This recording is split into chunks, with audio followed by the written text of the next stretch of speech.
Blue Coat here at home. Today I'm here to talk a little bit about gears. Now, what are gears? And then once we answer that question, we can go in and find some gears around the house and maybe explore a little bit how they work. So 3 things about gears. Gears are a specialized wheel and axle. So it's a specialized toothed wheel that allows us, the second thing is it allows us to transform motion by force or direction. And did I say 3 things yet? First thing, it's a simple machine. Second thing, the kind of simple machine, it's an axle, wheel and axle. It's a wheel, specialized wheel. It's got teeth. And the third thing is it's used to transform different kinds of movement. So here I have some gears that I wanted to sort of help show us a little bit more how they work. So each of the different gears is a different size. I noted here how many different teeth that there are for each of the gears. So this smaller gear has 6 teeth, the big one has 18, this smaller medium one has 9, and this one 12 and 18. So if we want to, let's say, turn one of the gears, let's say we want to turn the bigger gear here. What I want to see is what happens to the movement down here. So this is kind of interesting. This is called a gear train. So we actually have gone through different steps to change the movement from this gear all the way down to here. Now that's kind of interesting because there are different kinds of gear trains in a lot of motor vehicles. There's tons of different kinds of gears around. This is just one sort of example. So if I take the largest gear here, I want to turn it around 1 full rotation and see what happens here to the smaller little 6-toothed gear. So what I want to do, I'm eyeballing this X over here to see how many times it turns around as I turn the big gear around. So I'm going to turn. Okay, so that's 1 turn on the little guy here. And that's 2 turns on the little guy again. And by the time I make that full rotation, I have 3 turns here. So when I turn this once, this one turns 3 times. Okay? So that means this one's turning a lot faster than this one. Now another interesting thing about gears is when you have one and you're turning it in one direction, the next one is going to follow in the opposite direction, and the next one in the same direction, the next one opposite, and so on and so forth. So that's one of the ways that we can use gears to transform movement in a series of different steps. So this, let me take out this gear here because I want to show a different gear. It's this large sort of linear gear. A lot of times we think about gears, we think about them, we think about them round, but not all gears are round, and that's kind of interesting. Like I said, lots of different kinds of gears in the world. Planetary gears, bevel gears, worm gears, spur gears, helical gears, rack and pinion gears. So there's a lot of different kinds of gears. So this is a kind of a good example here. This shows how we can change movement from sort of a round movement into like sort of a side to side movement here. So gears allow us to change the motion, the direction, the speed. So I went to look for some gears in my house. Here's what I found. So here's a few examples of gears that I found around the house. And that I was able to sort of dissect and think a little bit about.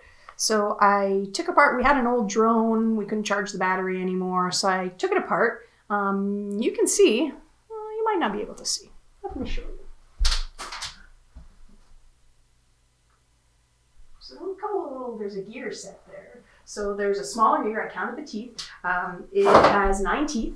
And the larger gear has about 50 teeth. So just to make our calculations kind of easy, I'm going to round to say maybe it's like 54. And that gives us a nice number of change in speed because 54 divided by 9 is 6. So that means our gear ratio tells us that the motor has to turn 6 times in order to turn the rotor, because that's what's attached to that rotor. So it's actually, if it's going from a smaller gear to a bigger gear, it's slowing down the motion. So that means the rotor of the drone isn't going quite as fast as the motor is. And I'm sure that there's some engineering reason for that. Now, a gear train is really cool. When I showed you earlier, we had gears one to the next so that we could accomplish like a more complicated gear ratio. And a good example of that, and I went searching in my house, was for a clock or a watch. Now, unfortunately, I'll show you this too. The mechanism inside of a watch is very, very small. So small, in fact.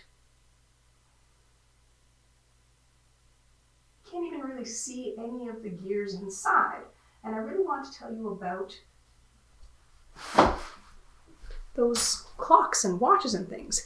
So I decided that we would just take a little step back in time and watch myself talk a little bit about different gears, different gear ratios in a clock.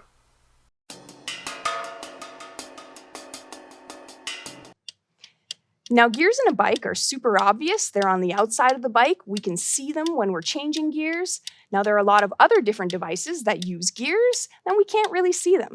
Take this clock, for instance. It has one source of rotary movement, and from that one gear, we need to accomplish all of the rest of the gear ratios that need to happen in this clock. Now, we need to have the second hand turning around the clock once every minute. We need to have the minute hand turning around the clock once every hour. We need to have the hour hand turning around the clock once every 12 hours. Now that makes a complicated ratio in between the second hand and the hour hand. A complicated ratio of 1 to 43,200. Now this is accomplished by having a gear train. So many, many gears working together, where you have some compound gears and gears, small gears turning larger gears more slowly, and small gears turning larger gears more slowly still, until we reach the gear ratios that are going to allow us to keep time. We can even use gears in the kitchen. I mean, Alex is quite good at egg beating, but with only this fork, he can probably beat his eggs until his arms get like Popeye and not really get anywhere. So here I have an egg beater, which has a big gear and little gears, okay, with a gear ratio of 5 to 1. Now that means for every one time I turn the handle, the beaters are going to turn 5 times. Did I crack an egg in here? Now, in order for Alex to keep up with me, he's going to have to turn 5 times quicker than me. And we are going to get some nice fluffy eggs here.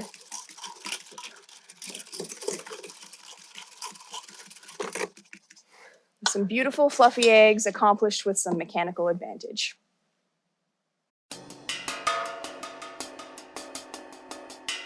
Yeah, cool. Kitchen gears. So while I was out looking for different gears inside the house, I found a lot of them in the kitchen, which was really cool. So I don't actually have an egg beater here, but you got to see the one that I used with Alex long ago. But I was able to build sort of a little egg beater simulator out of Lego. So here I've got a big gear. It's got 40 teeth, and here this little one's got 8 teeth. So again, we have a 5 to 1 ratio. So that means what I really like about this, I'm going to show you, so you can see really just how much more quickly that second gear is turning. And then again, so we have 2 steps here. So this gear is moving 5 times faster than this one. And then here, this gear is moving 5 times faster than this one. So that means it's moving 25 times faster than that original one. So that's a cool little thing that I was able to build here. Now, other cool kitchen gears implements that I found that change motion.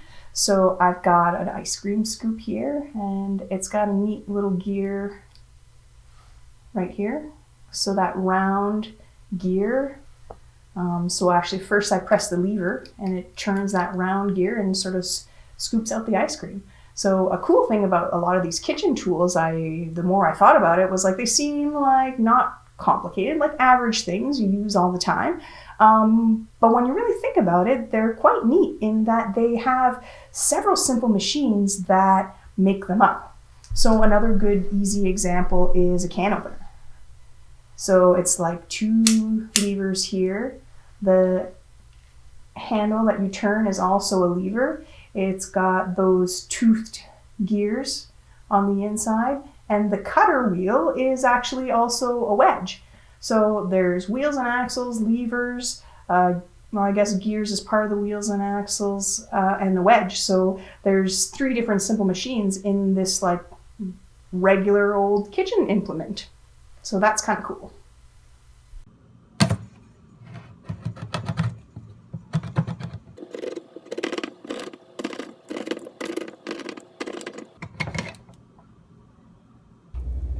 So not unlike the kitchen implements, a bike is a really cool everyday object that we don't really think a lot about. But it is actually made up of a lot of different simple machines. And it's a really good object to try and experiment with those different gear ratios. So we've got levers on the pedals, there's levers to change the gears, levers for the brakes, and of course the important gears. So if you can get a bike, awesome. I like to put the bike upside down, so that way I don't really have to ride it, but I can still experiment with the different gear ratios and how it feels to pedal on the pedals.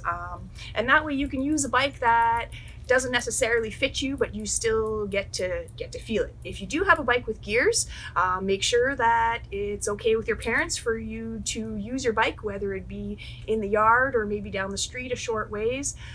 Make sure you got your helmet on, safety first.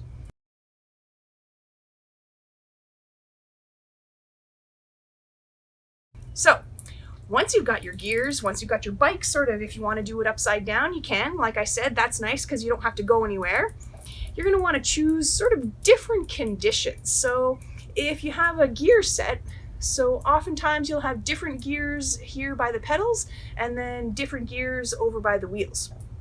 If you have 3 gears over here and you have 6 gears at the back, we say that you have an 18-speed bike because there's 18 different combinations of gears that you can make. 18 unique combinations. So you're going to want to, when you're biking, use the mechanical advantage when you need it and not sort of when you don't need it. If you pedal on flat land with certain gear combinations, it just feels like you're not going anywhere. So you want to really take that into consideration. And like I said, only use that mechanical advantage when you need it. So here right now, I've got the bike, the pedal. So I'm pedaling with the pedal on the big gear, and I've got the small gear over at the wheel. Okay, so I feel it takes a certain amount of force for me to pedal. What happens when I change the gear? Okay, so now I'm on the medium gear on the front and the smallest gear. So now it feels kind of like it feels easier, like I'm going faster. And what happens? I now change it. Now the smaller gear, this is like where you're pedaling on flat land and you're not going anywhere. That's what that feels like to me. So you're gaining the mechanical advantage based on which gear you're using when you're pedaling and the terrain that you're going on. So like I said, you want to make sure that you're using the mechanical advantage when you need it, because you don't always need it. When you're going down a hill, then certainly you don't even really need to pedal at all.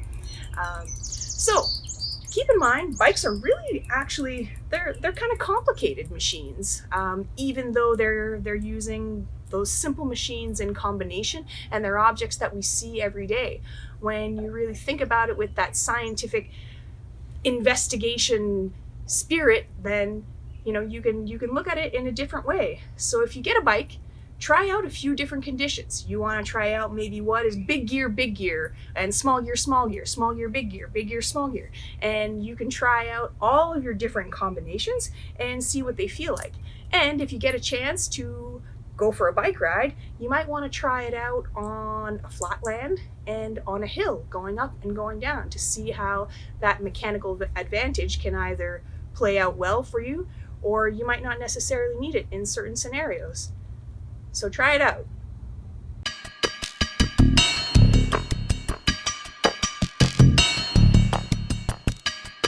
So I hope you get the chance to find a bike and try out that activity, sort of really experiment with how those gears change the movement. Now, gears are important. They're very important to the way that we travel, especially when we're going over long distances. We want to make that work more easy by using like even a bike or even a car. Inside a car, we have a gearbox. It's called a transmission. If we didn't have that gearbox, then the range of speeds that we would be able to travel at would be a lot smaller. So I hope that you stay curious. Keep an eye out for gears around your house, in the kitchen, when you're working with tools, and really try to think about them. What is their purpose? Why are they there? What movement are they changing, and why? So thanks so much for joining us here for Science at Home. If you have any questions, then absolutely let us know. We love to do our best to answer all those good questions that you have. And again, thanks for joining us.